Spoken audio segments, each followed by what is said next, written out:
안녕하세요. 검정고시 마스터 신입니다. 자, 오늘부터는 저희가 과학을 해볼 텐데요. 과학은 일단 시험 범위가 바뀌고 난 뒤에 어디를 먼저 해야 되냐? 그러면 당연히 기출이라고 생각을 하겠죠. 그래서 제가 이제 기출을 조금 정리해서 조금 더 외워야 하는 것까지 더 이렇게 첨가를 해서 옆에다가 적어서 우리가 한번 진도를 나가 볼게요. 자, 첫 번째 문제는요. 신소재 파트입니다. 그래서 신소재. 자, 똑같은 걸 얘기하고 있는 걸 제가 표시한 거고요. 그 다음에 이제 여기서 저희가 신소재의 이름은 그래핀, 탄소, 나노튜브, 플로렌. 그래서 당연히 이거는 그냥 보자말자 그래핀이에요. 그래서 그래핀, 탄소, 나노튜브, 플로렌이 신소재의 종류라는 거 기억하시면 되고요. 그 다음에 조금 더 저희가 이제 정답에 가까워지기 위하여 육각형 벌집 모양, 여기도 보면 벌집 모양이 있죠. 그래서 이거의 답은 그래핀입니다. 그리고 그래핀이 휘어지는 투명한 디스플레이에 사용되고 있다는 것도 같이 암기해 주시면 좋고요. 자, 그 다음 넘어가서 저희가 밑에 10번 문제는 신소재의 공통적인 구성원소인데요. 여기 지금 보시면 그래핀도 탄소가 들어가 있고요. 탄소 나노튜브는 당연히 탄소. 플로렌도 탄소. 그래서 답은 탄소입니다. 되겠죠? 자, 그 다음에 이제 발전 방식인데요. 발전 방식은 2021년 1회 때는 이제 저희가 핵분열이란 단어가 나오면서 핵분열로 발생한 열에너지로 터빈을 돌려서 생산하는 발전 방식으로 핵분열이라고 했으니까 핵입니다. 그래서 핵발전 이렇게 적었고요. 그 다음에 이제 저는 다른 친구들한테 2번, 3번, 4번을 외우라고 했어요. 왜냐하면 이제 검정고시 시험은 앞에 나왔던 게 그 다음에 정답으로 나올 수 있거든요. 그래서 뒤에 걸 보니까 바람의 운동 에너지를 전기 에너지로 전환하는 발전 이렇게 해서 바람이라서 풍력이거든요. 그래서 풍력 발전이 이렇게 나와 있습니다. 이해되셨죠? 그러니까 기출을 보더라도 그냥 기출에 있는 거 외우면 되나 보다가 아니라 기출에 있는 보기까지 외워주세요. 그래서 두 번째는 풍력 발전으로 바람 적었습니다. 핵발전은 핵이고요. 자, 그 다음에 이제 아직까지 안 나온 것들인데 이제 나올 수 있으니까 제가 더 적어놨어요. 태양광 발전은 태양, 파력 발전은 파도, 조력 발전은 밀물과 썰물. 요 정도로 암기해 주시면 거뜬하게 문제를 맞출 수 있을 거라고 생각합니다. 자, 그 다음에 이제는요. 운동량과 충격량인데요. 2021년 1회 때는 충격량을 얘기하면서 처음 운동량과 나중 운동량을 줬어요. 그래서 결국에는 이 공식을 외운 사람만이 풀 수 있었어요. 되겠죠? 자, 그럼 보시면 6 빼기 3을 하면 얘는 3. 그리고 7 빼기 4를 해도 얘는 3. 근데 지금 문제에서 보면 모두 같은 크기의 충격량이라고 적혀 있으니까 C의 충격량도 3이 돼야 되죠. 그래서 답은 기억이 8입니다. 되겠나요? 그래서 충격량은 나중 운동량 빼기 처음 운동량이라고 하는 공식을 외워주세요. 자, 그 다음 넘어가서 이제 운동량 나왔습니다. 요때 이제 저는 충격량이 나왔으니까 다음에는 이제 운동량과 충격량이 하나니까 우리는 운동량도 외우자고 해서 P는 MV라고 하는 공식을 외우라고 했어요. 그래서 보니까 운동량이 나왔네요. 그럼 이제 운동량을 보면 여기다가 이제 곱하기를 하는 거거든요. 질량 곱하기 속도. 그래서 2 곱하기 2는 4, 3 곱하기 1은 3 곱하기 2는 6. 이해됐나요? 그래서 여기서 운동량이 가장 큰 거는 6으로 D가 됩니다. 되겠죠? 그래서 여기 있는 거를 꼭 해주세요. 자, 그 다음에 이제 저희가 뭐 나올지 몰라서 제가 조금 더 첨가를 했어요. 그래서 만약에 이렇게 나올 수도 있어요. 운동량을 크게 하려면 어떻게 해야 되냐라고 물어볼 수 있거든요. 그래서 이제 그때는 힘을 크게 하자. 그리고 충동 시간은 길게 하자. 충돌 시간은 길게. 뭐 조금 더 해서 뭐 충격 시간 똑같은 말이에요. 그래서 충돌, 충격 같은 말이니까 혹시 이게 이제 시험 문제 나온다면 충돌량을 크게, 충격량을 크게 하는 경우는 힘을 크게, 충돌 시간 길게. 되겠죠? 그래서 요거 한번 보고 넘어갈게요. 자, 그 다음 넘어가서요. 전자기 유도예요. 이 전자기 유도는 시험 범위가 바뀌기 전부터 계속 나왔던 애들인데 여기 한번 볼게요. 자, 첫 번째 문제에서 보면 가까이 가져갈 때 검유계의 바늘이 왼쪽으로 움직였는데 지금 시험 문제에서는 오른쪽으로 움직이는, 그러니까 요거 두 개가 사실 지금 말하는 말이 검유계를 방향을 반대로 하냐 요거예요 지금. 그래서 여기서의 정답은 두 개가 있어요. 첫 번째는 자석을 멀리 했을 경우에는 가까이 하시면 되고요. N격을 가까이 했을 경우에는 S극을 가까이 하면 돼요.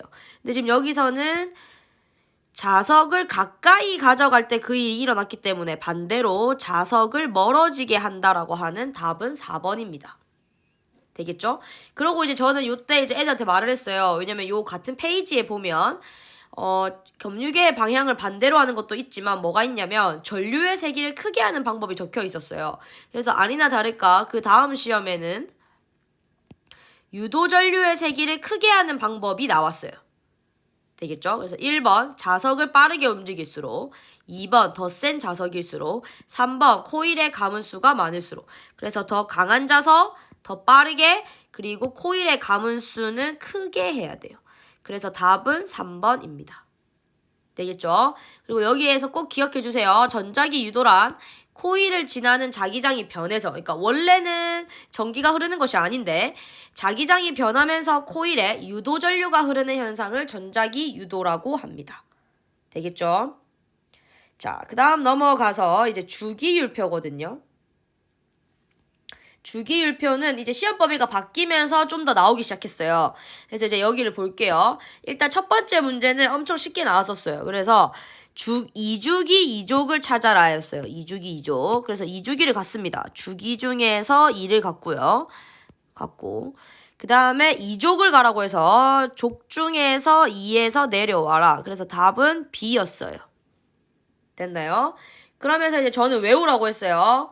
거기 보면 주기는 가로줄이다. 요거 외우고, 그 다음에 족은 세로줄이다. 요걸 외우라고 했어요. 되겠죠? 그래서 주기는 가로줄, 족은 세로줄.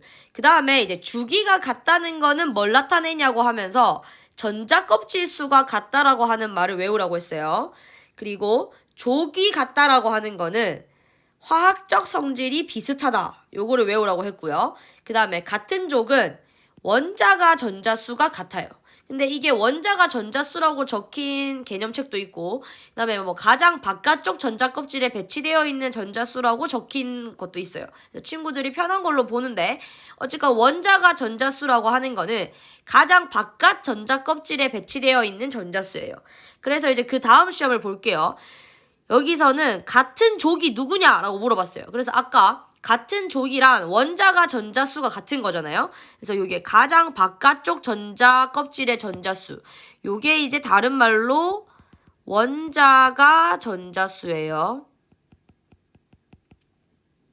됐나요? 그래서 같은 애를 찾아라. 그래서 리튬과 나트륨이 답이었습니다. 되겠어요? 그리고 리튬과 나트륨은 1족이에요. 1족. 여기 지금 원자가 전자수에 따라서 이름이 적혀지거든요. 그래서 리튬과 나트륨은 한 개라서 1족. 되겠죠?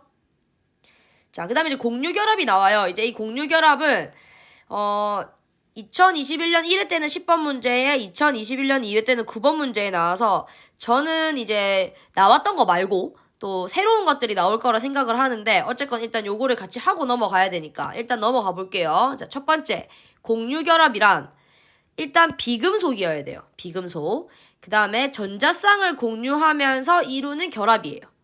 뭐를 공유하면서요? 전자쌍이요. 자, 그럼 여기 지금 보면요. 같은 원자가 두 개다. 일단 요게 힌트여서 여기 지금 O가 두 개인 애가 산소밖에 없네요. 그렇죠. 그래서 이렇게 고르는 애들도 있었고요. 그 다음에 이제 우리가 상식적으로 동물과 식물의 호흡. 그러니까 친구가 호흡을 할 때 뭐가 필요해? 이러면 당연히 산소가 필요하죠. 그래서 두 번째 보기를 보고 1번을 선택한 학생들도 있었어요. 어쨌거나 답만 맞으면 돼요. 그래서 이제 요거는 O2. 됐죠? 자, 그 다음 넘어가서 제가 혹시 다른 문제가 나올까봐 여기를 넣어놨어요. 요거는 뭐냐면 만약에 수소가 나올 수도 있잖아요. 같은 원자 두 개로. 그래서 이게 수소 분자가 나올 수도 있어서 적어놨습니다. 그래서 수소 분자는 H2입니다. 되겠죠? 자, 그 다음에 9번 문제 볼게요. 9번 문제에 보면 인체의 약 70%를 차지한다. 요 말 딱 들으면 보통 우리는 물인 걸 알아요. 그 다음에 수소 원자 2개와 산소 원자 1개. 그래서 H2O라고 해서 저희는 1번 또 물이었습니다. 그래서 한번 참고하라고 여기다가 적어놨어요. 수소 원자 2개, 그 다음에 산소 원자 1개. 그래서 물 분자 되겠죠? 그래서 여기도 H2O 이렇게 한번 적고 넘어갈게요. 됐나요? 자, 그 다음에 이제 혹시 이제 제가 나올 것 같은 것들. 저번에 이제 시험 범위가 바뀌기 전에는 N2가 한번 나왔었거든요. 그래서 저는 이제 질소 아니면 이산화탄소 요 정도는 알아야 된다고 생각을 하고요. 계속 여기 보기에 보면 암모니아가 자꾸 있어요. 보이죠, 지금? 여기 지금 보면 암모니아가 자꾸 있어서 혹시 몰라서 암모니아 분자도 넣어놨습니다. 되겠죠? 그래서 요런 모양이라는 것만 기억하시면 돼요. 그래서 질소는 N2, 그 다음에 이산화탄소는 CO2, 그 다음에 메테인이라고 해서 CH4도 있습니다. 여기는 NH3고요. 되겠죠? 그래서 만약에 문제가 더 나온다, 새로운 문제가 나온다고 하면 저는 여기서 나올 수도 있어서 이렇게 적어놨어요. 같이 외워주세요.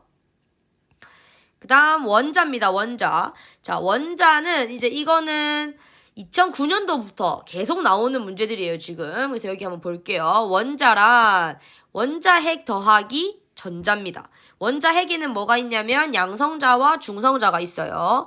양성자는 플러스고 전자는 마이너스 전하를 띱니다. 되겠죠? 그래서 원자는 정기적으로 중성이고 양성자 수와 전자 수는 같아요. 되겠죠? 그 다음에 원자 번호를 설정할 때는요. 양성자 수 또는 전자 수를 가지고 설정하면 돼요. 되겠나요? 자, 그 다음에 원자가 전자. 원자가 전자는 아까 제가 설명했는데 거기 가장 바깥 전자 껍질에 들어있는 전자예요. 그래서 여기 보면 지금 가장 바깥 껍질에 들어있는 전자. 하나, 둘, 셋, 넷. 그래서 답은 4번입니다. 되겠죠? 그래서 이게 원자가 전자고요. 그 다음에 이제 그 다음 문제가 여기서 보면 정기적으로 중성이다는 방금 아까 말했죠. 원자는 정기적으로 중성이다. 그리고 원자 번호는 아까 양성자 수 또는 전자 수라고 했는데 지금 양성자가 플러스 6이라는 뜻이에요. 양성자가 플러스 6. 그러면 전자 번호가 6번이 맞아요. 됐죠? 그리고 원자가 전자는 헤아려 볼게요. 하나, 둘, 셋, 넷. 그래서 요거는 5개가 아니라 4개네요. 그래서 답은 3번입니다. 되겠죠? 여기 원자의 전자 배치는 지금 보시면 2개짜리가 하나 나오고요. 첫 번째 2개짜리 하나 나오고 그 다음 번부터 이제 4개짜리 들어있는 것만 있는데 사실은 여기가 총 자릿수는 8개예요. 그래서 2개 다음에 8개, 그 다음도 8개 순으로 전자를 채워간다는 거를 친구들이 알고 있으면 좀 더 문제 푸는데 도움이 될까봐 적어놨어요. 자, 그 다음 중화 반응입니다.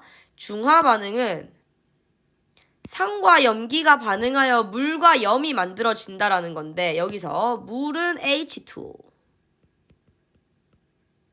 됐죠?